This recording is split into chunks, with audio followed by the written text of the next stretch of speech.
Hello, filmmakers, and welcome to the Wedding Film School Show, a podcast dedicated to the craft, business, and personal aspect of running a wedding film brand.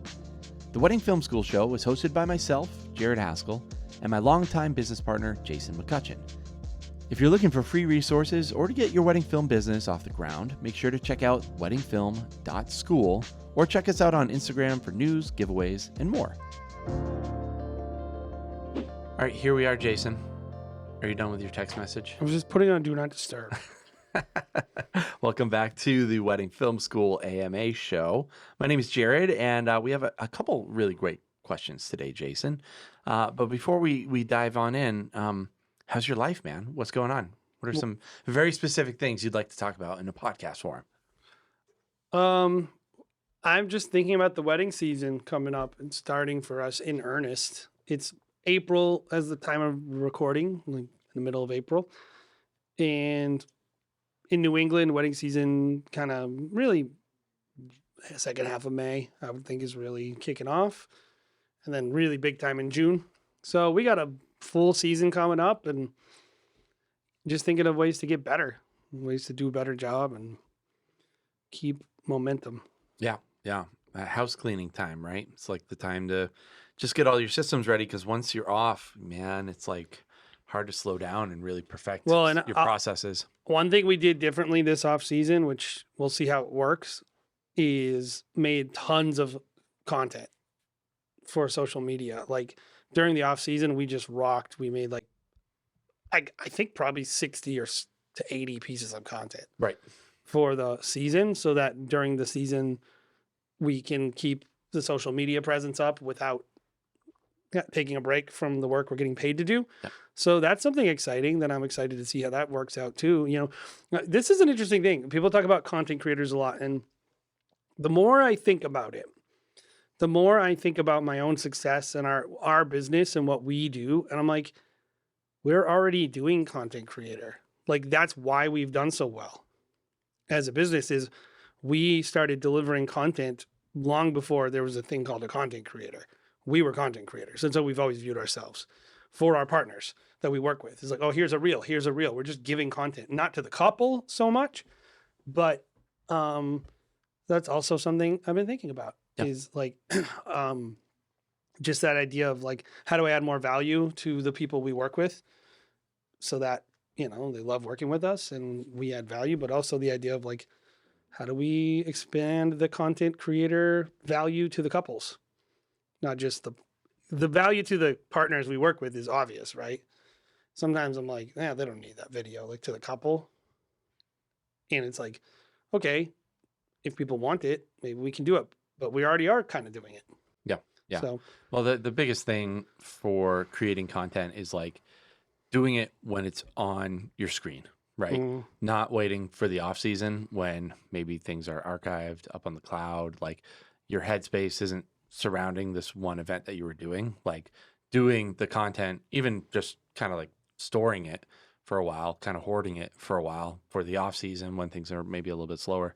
I think it's super important to get to things when you're actually doing it, if you have the time. That's why we did a bunch of stuff in the off season, because the type of work we want to do in season is timely. Yeah.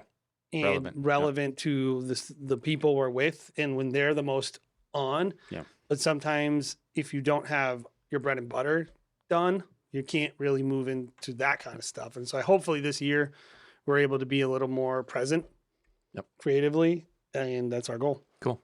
So before we dive in, I just wanted to remind everyone three things. First, join our Facebook group. If you haven't been on the Wedding Film School Facebook group, it's a great community where you can ask questions, get involved, see all the events that we have going on here at Wedding Film School. And it's just, I think, the best kind of wedding film community that you can find out there. Really high-end wedding filmmakers that are regularly dropping in there. The other place that you should go is our YouTube channel, Wedding Film School. You can also check out the Wedding Film School show on, it's a separate channel, 2 different YouTube channels. And then lastly, make sure that you are filling out on our website, weddingfilm.school. You can submit your films for a live critique, live review.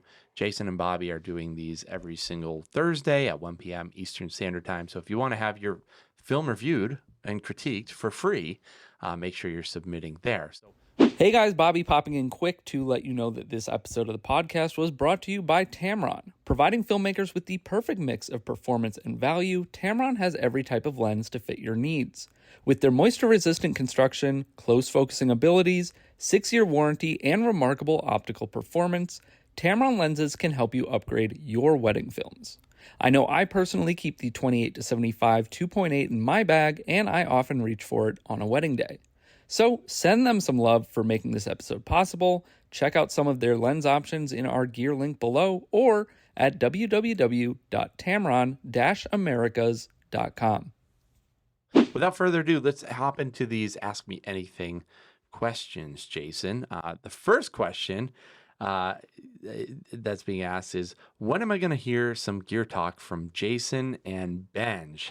And this is Benj Haisch, of course. I'll leave that one up to you, dude. Maybe.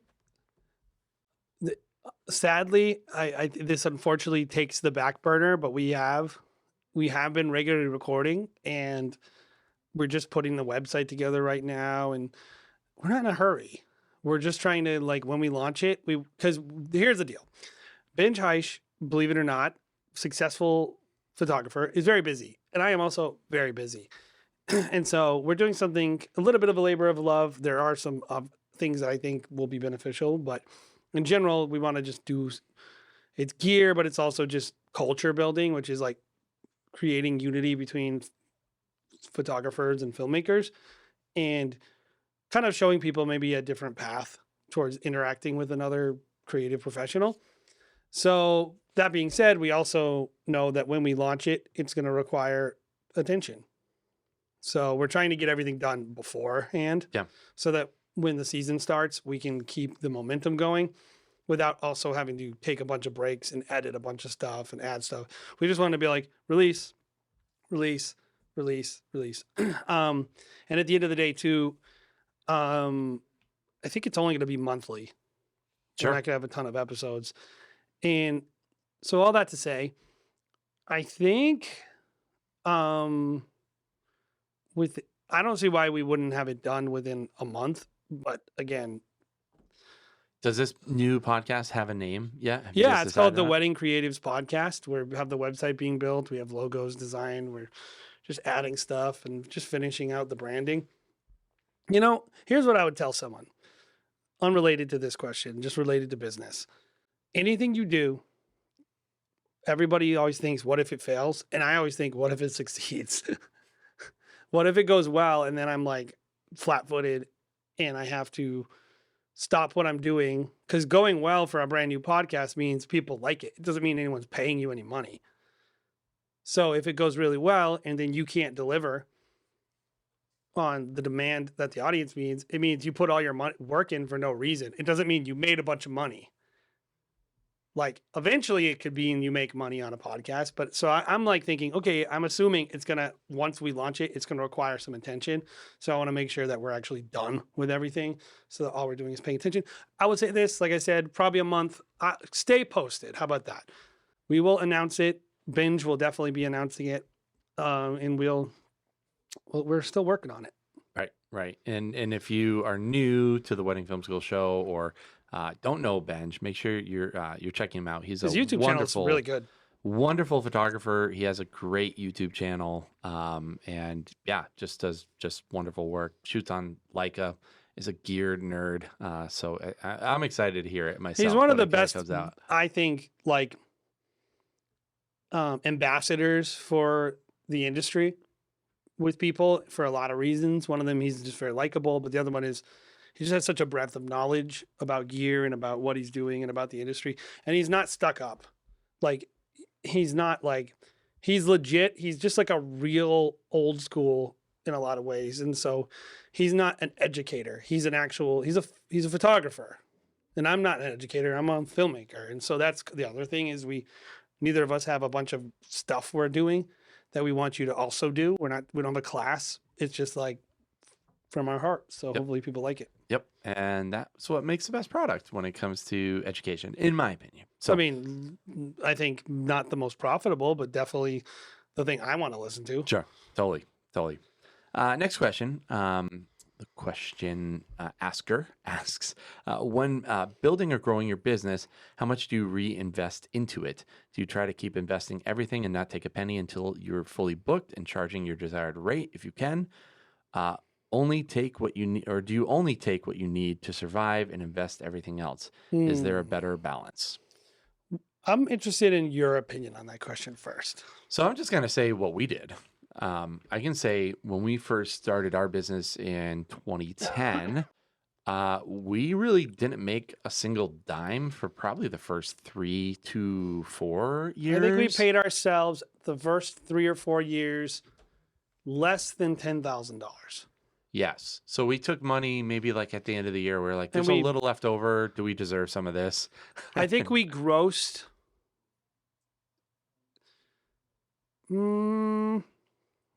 like $200K maybe in the first 3 years. Maybe less, probably less, but it was more than 120K. Yeah. And so I wouldn't necessarily recommend that to someone to only take 20,000, like to take 20% or less from your money. I think that was just a position we happened to be in, but I don't regret it. Yeah. And I think that's the situation. Like, it's tough to recommend this to people because you have to know the situation they're in, right? Yeah. I think the good news nowadays is there's actually like a standard for how you probably should start your business. When we started out, we were flying by the seat of our pants. There was no one to look to. There's no market either. There was no other wedding filmmakers doing it that we're like, well, we should do it like them. We should have these 3 cameras and then we can, book to 30 weddings. Like, we just took every single wedding we possibly could. We didn't know how much would be too much for a backlog. Like, we had no model at all. There was no educators back when we first started. So I think it was a lot of figuring out. Now I think there's a little bit more of a model. And I would say after maybe year 2, your business probably shouldn't be costing you money. You shouldn't be having to invest more money into it. So I would say probably your first year, 100% should go right back into the business. And most people starting off, this is just probably the most ideal situation. They're starting off, maybe they're doing like 3 to 5 weddings their first year. Like, you shouldn't be taking any money and spending it on yourself. Here's what I would say. At the very least, I think 2 things are really helpful. One of them being, think of yourself as an employee in your business. And if you were to look at your business and say, like, could this business afford an employee? And the answer is no. This business could not afford an employee. Maybe don't pay yourself. Maybe make the business more healthy. But, if you got to do what you got to do. All that being said, like, if you need the money, you need the money. The second thing to look at it is you need the whole idea of deposits and retainers is part of the issue that a lot of people run into. The number one problem a lot of filmmakers run into is the cash flow problem, right? Which is seasonal cash flow, especially people who live in 4 seasons climates, but even like summer, like people who live in Texas and they don't really have weddings in the summer. We all have seasonal cash flow. And if you get on the treadmill of like, take your money, spend your money, take your money, spend your money, you'll never be in the place where, like, if somebody needs a refund, you're like, okay, that's over there in this other pile. Right. You shouldn't be living off retainers. Ideally. And it happens. And so, like, I don't want to get judgmental because there's plenty, like, that's somewhat of a reality. It's really hard to do. Yes, it's somewhat of a reality. But if I could go back in time and give someone advice and they had a job and they had another stream of revenue and they didn't have to do something, I would recommend that when they start their business, it's not just put money back into the business. Don't just do that. Like, what does that mean? Yeah. Buy more cameras, buy more app. No, there's not necessarily, like, for instance, like, if your website sucks and your product sucks, you shouldn't advertise it. Mm-hmm. That was a waste of your money. Mm-hmm. So I'm not recommending, like, a lot of people think, like, just dump money back in. No, but definitely, if I could give one recommendation, it's like, if you can, keep that money for next year and build a nest egg so that you don't have to live off your retainers, and make that a part of how your business runs. Mm-hmm. That, like, your next year's money is in its own pile. And when the season starts, then you pay yourself, mm-hmm. right? or like as the wedding's coming up, then it gets released and it's, you've finished the job and there's no risk for you and all that stuff. It will change how you operate your business if you are not a slave to those retainers. That's, I don't know anyone who's doing that. This is just purely theoretical. But I think if the person's saying like that they're willing to do something like that, if you're telling me you're willing to not take any of your business's money, should you put it back into the business? I would say, yeah, some of it. I'm just going to say it's a sliding scale. So the more money you invest in your business, the faster you'll get there to being able to pay yourself a full-time, as a full-time Let me ask you a question right? about that then. Do you really believe that's true though? Why do you say it's not? I'm not saying it's not. I would say it is. I Yeah, would say definitely. it's dependent on the wisdom and what the person does with the money. Sure. So like one of the inherent qualities of being new at something is you don't know what to do. Right. So I would say there's not necessarily like a percentage towards this percent. There's no perfect scheme that's been laid out of like, you have this many weddings, therefore you should have $1,000 or $5,000 or $10,000 or $20,000 in the bank waiting spare on reserve, and you should spend $20,000 to $50,000 on it. Like, there's no ratio that's perfect. I would say you should have a little bit of money in the bank. I would say you should have 3 cameras, good audio equipment, 2 to 3 like there's way more probably, cards than you need. more cards, more batteries, like buy quality stuff. $2,000 worth of storage. Yeah. So there's buy all your things. And then you got to think about marketing. And I would say for the first year, like it's probably like gear, maybe a little bit of marketing. Year 2, when you have your systems in play and you can scale a little bit, maybe go from like 5 to 10 to 15 weddings, you should be spending a lot of money on marketing. Well, let's make it really practical. Yeah. Right. Somebody who is just starting out, I think they would be lucky or doing really well, and maybe not lucky, but doing well if they had 7 weddings and $18,000 gross. I think it's important to think of it like that and not like, oh, this person's starting out and they had, like, we were lucky. Our first year, we had a lot more money than most people because we got some large commercial gigs. So, but most people are looking at like 15K to 20K gross revenue in their first year. My opinion, you shouldn't take any of that. That is not that much money. I agree. If what you could do is set yourself up for success going forward. And, obviously have an exit strategy, right? So like gear, the good thing about gear is you can sell it. So that money is not all gone. So if now you're going to lose money on it, but if you make some money, like say you book all the gear you need or you buy all the gear you need to actually do a good job to make your life easy and reliable, it doesn't work out the next year. As long as you don't shoot 0 weddings, you can do it again, or you can sell the stuff and probably break even. And I think is maybe the first thing you should invest in is like whatever you need to do to structure your business. And where people underinvest, I think, is they don't buy enough cameras, they don't buy enough storage, they don't buy enough media. And so buy all that stuff. The second thing I would invest in is my marketing. And create a marketing budget for your ongoing life of your business. Yep. So it's like, okay, of all the dollars I come in, 20% is going to go back out. Now that should change as your business grows. Yeah. But at the beginning of your business, like if you're telling me like, I got 20 grand, how much should you spend on marketing? And you tell me I'm going to spend 2 grand. I'm going to be like, that's not much, but definitely better than nothing. Yeah. 4 grand, even better. Yeah. Like, I think it still is 3 years. I think it's 3. Like, probably. At year 3, maybe you can start thinking about paying your first employee, which is you, right?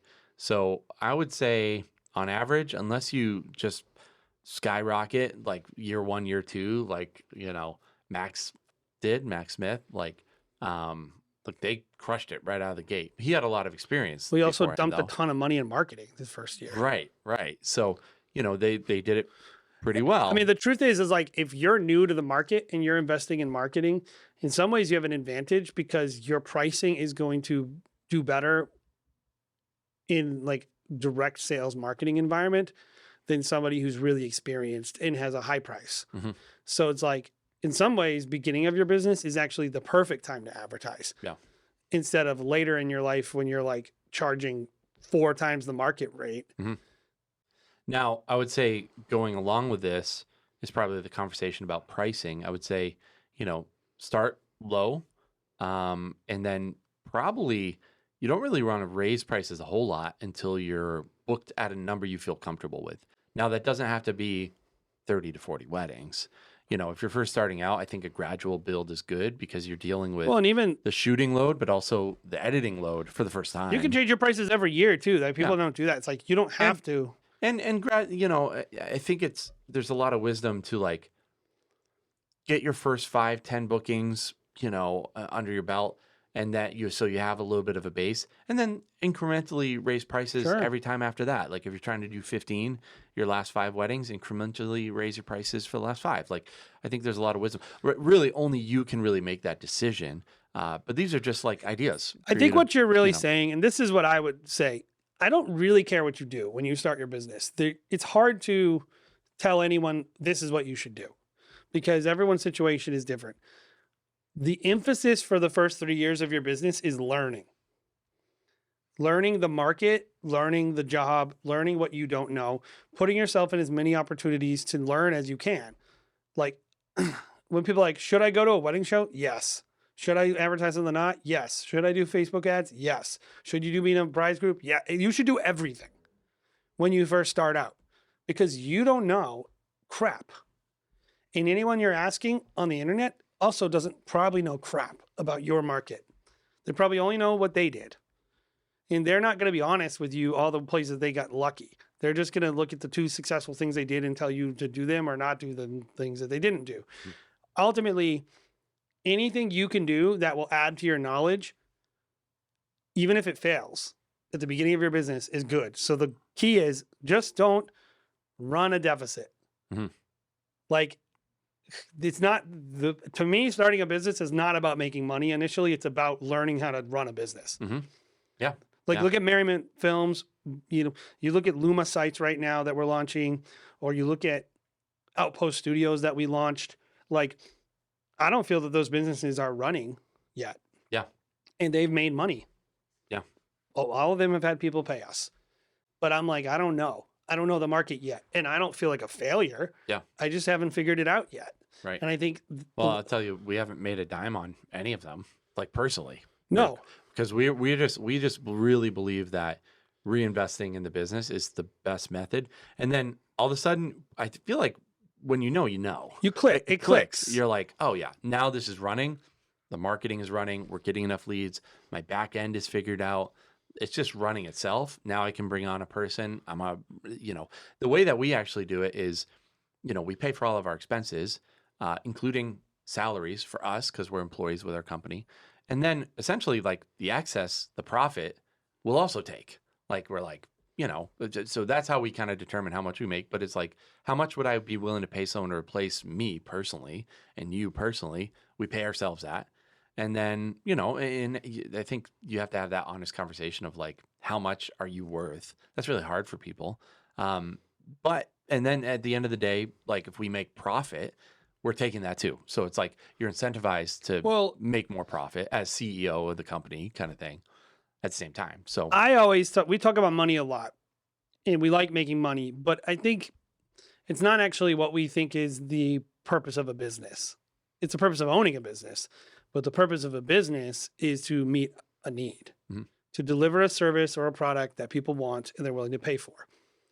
And the whole core of starting a business is you don't know when you're first starting. Yeah. What people want and what they're willing to pay for, the things that will bother them, the things that they like.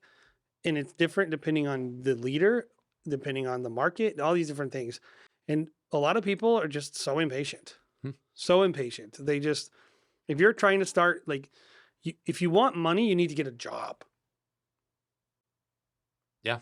If you want to work and to create something, then you can run a business. But at that point, the purpose is not making money. The purpose is making something. And that is the purpose of what you're doing initially, is making something people want. And until you know that people want it, vetted by money, like it's proved by that they're giving you money, then you can actually start taking the money because you know I'm going to do the same thing next year. I'm going to get a similar result. Mhm. And that's really what it is. That's what it comes down to because then you're not hurting the business by taking money. You're just working at the business. I would also say it is very much dependent on what the person's goals are for their business. Like I know some, I would say a lot of filmmakers out there are just like, whatever money I make, this is great. I'll just take it. That's okay too. And that's great too. Like if that's your plan and you're like, whatever, like I don't need it. I have a full-time job, but I don't want to even do 10 weddings a year. Well, yeah. Or- And even everything I said early is based on assuming you want to go full-time doing this. Yes, exactly. If you don't want to go full-time doing this and you have enough gear, then do whatever you want.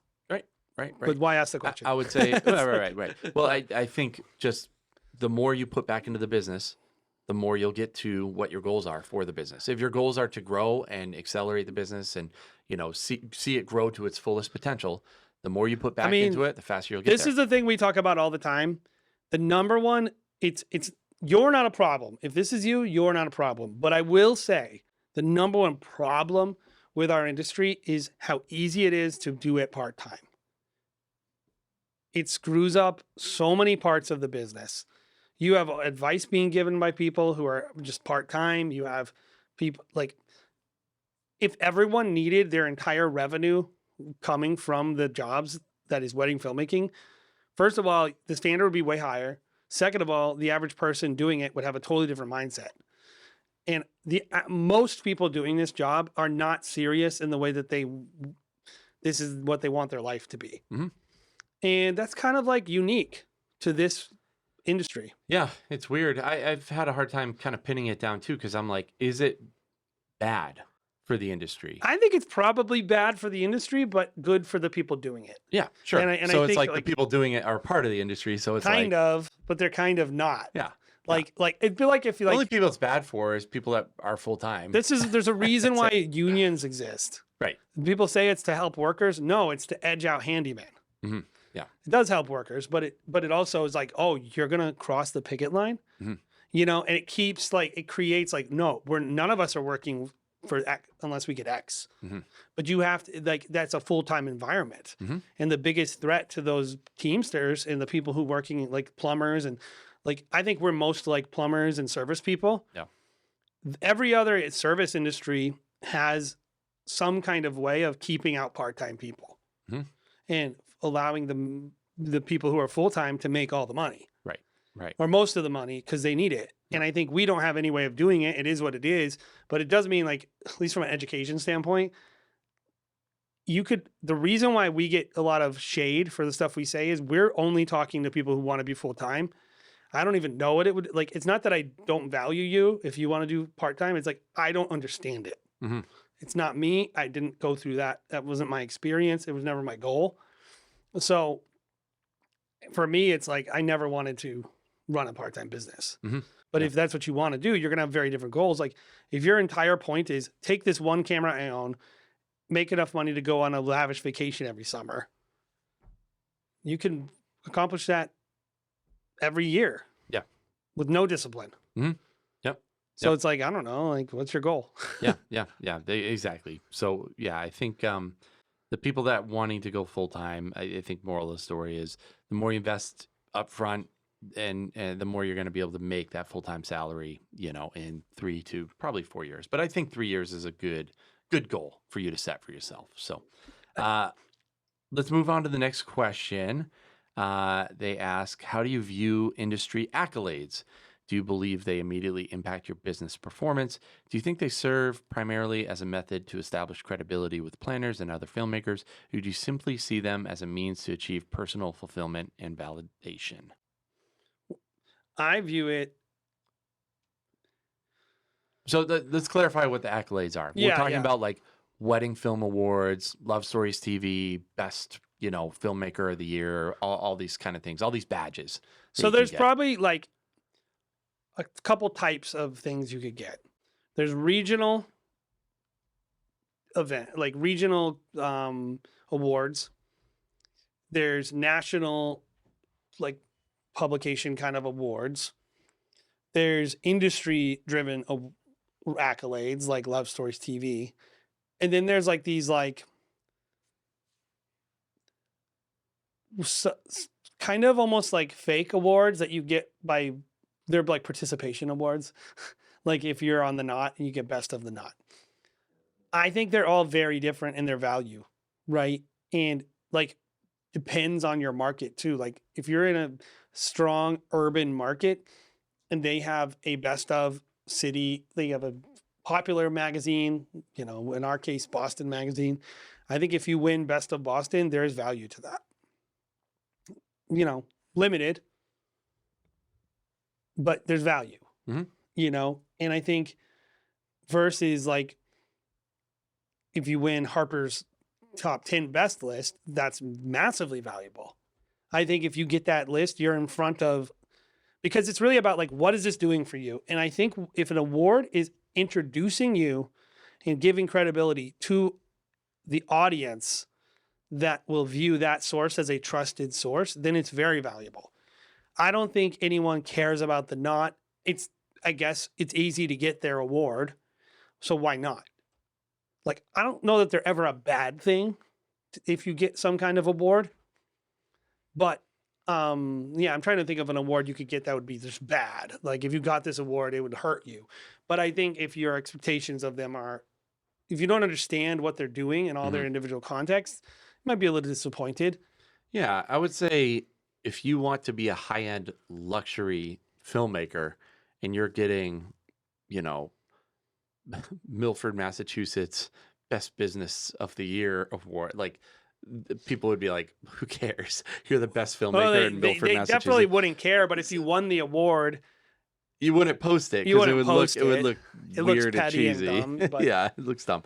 But besides that, I think anything from, I wouldn't post the Knot or Wedding Wire if I was a real luxury filmmaker, to be honest. But if I was like middle tier, like our brands, Stop, Glove, and Merriment, that's valuable. That shows that you have experience. It all is about what is the audience that you're trying to book. What did they think about the award? Yeah. I think if you win Best of Boston, it's not going to propel you to the stratosphere right away, but it creates kind of long-term credibility as you're valued in this community, and people, you won't even know the full effect of it, but you'll see just a solid, push behind you, because planners will see that. They'll be like, oh, I haven't heard of them before. You get exposure. And one of these times they'll be like, oh, I'm actually working with them now. Oh, I'm excited to work with them. They know you. They're excited to work with you. So you go into the wedding day already having that credibility. Well, you don't have to earn it because you've already earned it through a publication. So I think there's a lot of value to those. I don't think it's like, I don't want it for other wedding filmmakers, certainly. Like, no. I don't give a crap It's about that. clients. It's about and making maybe money. Yeah. It's about like, we don't have that many opportunities as an industry to build real trust with people, because your films don't build trust. They're part of it, but like we've had people say it to us, like, well, of course you're going to put your best work. They already looking at your marketing and thinking like well, can I see something from that place? Because I'm not really, like people, your work is not building the trust that you think. People want to have you prove it more and more and more. And I think at the end of the day, like everything you can do to say, I didn't say that I'm great, these people did. Mm-hmm. That's why client reviews are important. All these different things. Like I tend to be in the camp of like, everything is important. Yeah. And it all works towards an end. It all works towards an end. Yep. And if your goal is to always like trace the ROI down to like individual things, that's probably not a good goal. It's gonna be a challenge, yeah. You won't be able to do it. But I think I heard somebody, Emma K was commenting in a group. Emma K, right? Emma Burke is her name, but I think it was Emma K Films. But she said she got some advice, and I've heard this before too, but I want to give her credit because she brought it to my mind. And she said, it's not about who you know, it's about who knows you.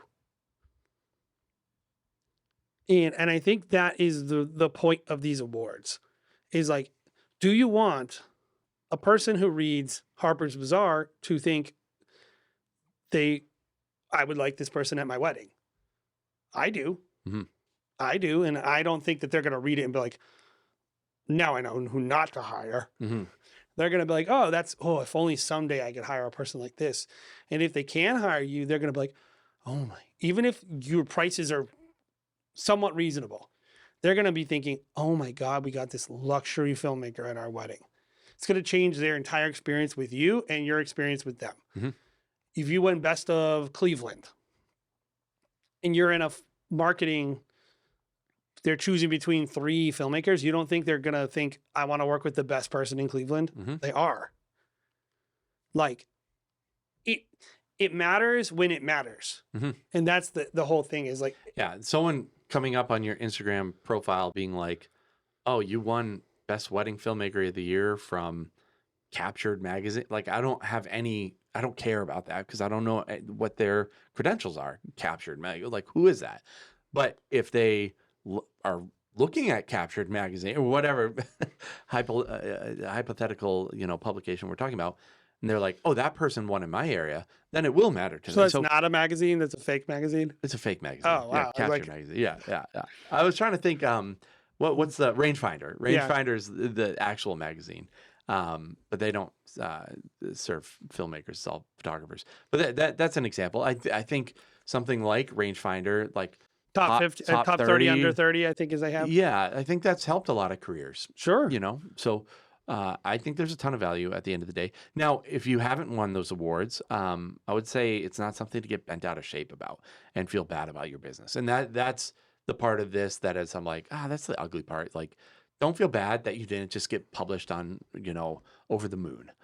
Like, because that's how a lot of people feel. Like, man, I worked really hard. I'm as good as this person, and I'm not. And you're comparing yourself to Alex Douglas, who, won that award and probably didn't even know it existed. Well, we can speak from experience with this one, right? Yeah. I'll tell 2 stories. One is Best of Boston. We've never won Best of Boston. I think we're the best of Boston, at least deserve to, because they cycle it. So it's like, fine, give it to Willow Tree. He does a great job, and then give it to us. Yeah. Like, and they've had years where they haven't even given a videographer the award. So it's like we don't win it. Yeah. And I have no idea what it's based on. Yeah. Who's deciding it? Like the people who are winning these things, it's just totally arbitrary and weird. Yeah. And so like, I don't necessarily think like I'm not the best. We're the number 1 filmmaker for the last 5 planners that have won it. So it's like, I don't know. Maybe they're idiots. Yeah, who knows? But then, like the other day, the other side of this is we got featured on Style Me Pretty. Mm-hmm. I don't know how. Like, you've made the snarkiest post ever, which is so funny. Yeah, which is like, since they don't want to share our work, here's our work. It's on the cover of Style Me Pretty. I don't know how this happened, but they reached out to us. Yeah, I don't know why they reached out. I don't know if it was based on your comment or whatever. Probably. And they were just like, oh, we never got the film, which I'm like, hopefully that's not true, by the way. But then I'm like, okay. And also put us in your little black book. And they were like, oh, you're supposed to be because you've been featured. And I'm like, we've been featured like 4 times. We were rejected 4 or 5 times. Yeah. And so part of the issue here is these people that are running these things don't know what they're doing. And so for you to always think, if you don't understand this, what's going into this, how these awards are chosen, it's just some intern or something who's messaging people, or like, who knows the reasons why these people are being chosen. Maybe you just sat at dinner with them, engaged one time. Right. Like, it's not about you. And like in this case, like there's just a negligence that happened. And like, you think for 1 second they rejected us and they actually looked at anything we did? I don't know. I have no idea how they operate. I know it's like some intern, and the intern I talked to 2 years ago was different, and the intern that worked 2 years ago. Yeah, no, it's just like they like something caught someone's eye, some trend or something that you're supposed to be putting on your website, and that's who they put on the website. Right. They didn't go and like, oh, I told them to take our thing down because they have a free profile, right? Free profile. You can be up there alongside a million other people, but then they have the paid profile, which is the exclusive one, the little black book. And you have to pay $1,000 a year for it. And I was like, hey, we want to be on that. And they were pretty much like, oh, well, not this year. And I was like, all right, take us down, because I can't have us next to our direct competition. They have this access that we don't have. So just take me down. I would just prefer that. It looks way better for me to not even be on your site that I've never been booked through, by the way. So like, oh my God, that's true. The free site. So it was like, I don't know. I think Sound Be Pretty. But what's funny is garbage. They actually don't give a crap about filmmakers. So they only care about photographers. So, and that's their prerogative. It's their site, but it's just true. They don't give a crap about what. But what's funny is they didn't make a choice that was an actual choice. So if you're looking at these lists, like realizing, maybe it's a choice now because they realize video is the future. But no, but I don't think when think when people like picked the winners and losers of all these things that they're actually going like, you're the best and you're worse. Mm-hmm. They're not even looking. And so, like, just what even give them the credentials to say that? Who knows? But at the end of the day, it's not about anything about you. Mm, yeah. It could be your poor networking skills. Yeah, sure. But at the end of the day, it's not your films. And so, like, I would say don't take it personally. And some of the times, maybe advocate for yourself. Like, I think it's okay to be like, put me on your list or don't even feature me. Take me off your site. Yeah. Like, you can advocate for yourself in this because it's like they're making money on all these lists. Yeah, exactly. That's the thing is like you're making money off of me giving you free content. So just like if you're not going to help me out, like screw you, I'm gonna take my stuff off. Yeah. I think more people should do that. I think everyone should do that. I think that's why I went on a group and said that. I think all photographers should do it. I think everybody should do it. Yep. Because at the end of the day, like, how's the internet gonna work if we stop giving away our stuff for free? They would start valuing it really quick, or not. But I think there's value. But they're just getting it for free right now. I think I do think the realistic thing is we're never going to create the unity to do that. So I'm not being unrealistic. Right. But it is true. Like the more people are like value, you want to talk about value, get your clients to value you. No, get your partners to value you. Yes. The clients, all they're worth is their money. That's great, by the way. Money's great, but it's not renewable. Respect is renewable. Yep. Okay, so let's wrap this up. Thank you guys for listening to another Ask Me Anything episode with myself, Jared Haskell, and Jason McCutcheon. If you have questions that you want to have us answer on the podcast, make sure you're reaching out to weddingfilm.school/AMA. That's where we will receive them, and we will not list your name. We were doing names. Now we're not going to do names because I think that's provides a little bit safer of a space for everyone in case they want to. Some of you have very distinctive names. Yeah, like the same person. There's only one person, and they or do it'll just be something every week. You post about it all the time, and then you ask a question, and people will just know who you are. Yeah. So we want to protect everyone's privacy with that. But guys, hopefully you enjoyed this episode of the Wedding Film School AMA show. We'll see you again, hopefully in a couple weeks here at Wedding Film School.